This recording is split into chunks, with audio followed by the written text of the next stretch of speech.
A little bit of a story time. As we know, contracts have dates and deadlines that need to be met. And I just finished a transaction where the lender involved happened to be a credit union. Won't name names, but there was a date on the contract for loan approval, and it happened to be a little bit further out from closing than we're used to because the closing was a little bit longer than we're used to.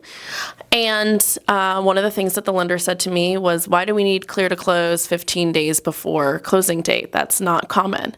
And I said, "Yeah, well, that's not common, but it is a deadline that we need to meet, and it is a deadline that everyone has known about since day one."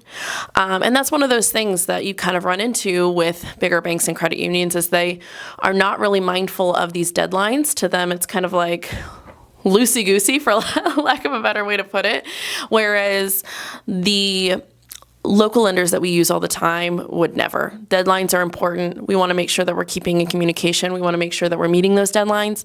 And if we're unable for some reason, what's the solution? Because the solution is not just, oh, we'll just pass it and see what happens. Like, deadlines are very important.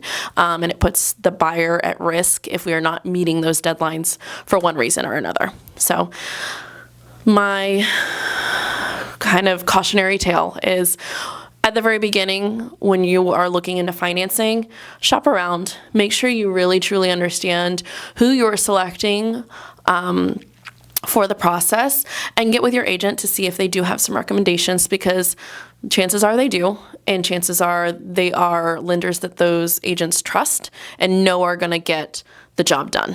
There's a lot of conversation around the value of a buyer's agent now that conversations are leaking to the public about NAR, National Association of Realtors, and the lawsuit that they've been going through. And I won't dive into everything that I think is important for a buyer's agent, but one of the key things is that aside from opening doors and creating a contract for you, we are there for you the entire process, through the entire transaction, and guiding you to the right people to help with that transaction to make it a very smooth process. That could be inspectors or surveyors, but one of the most important one is your lender. Obviously, if you're getting financing, that's a huge part of the transaction. And a lot of buyers tend to go with who they know, meaning their credit union or the bank that they use to bank with.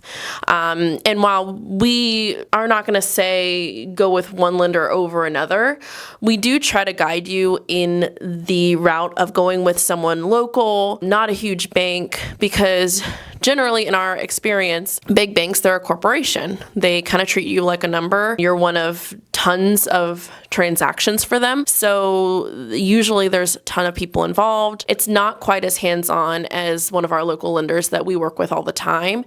And if something were to go wrong, or if I need a quick question, I can literally they're on speed dial. I can get in touch with them and figure out what's going on and come up with a solution.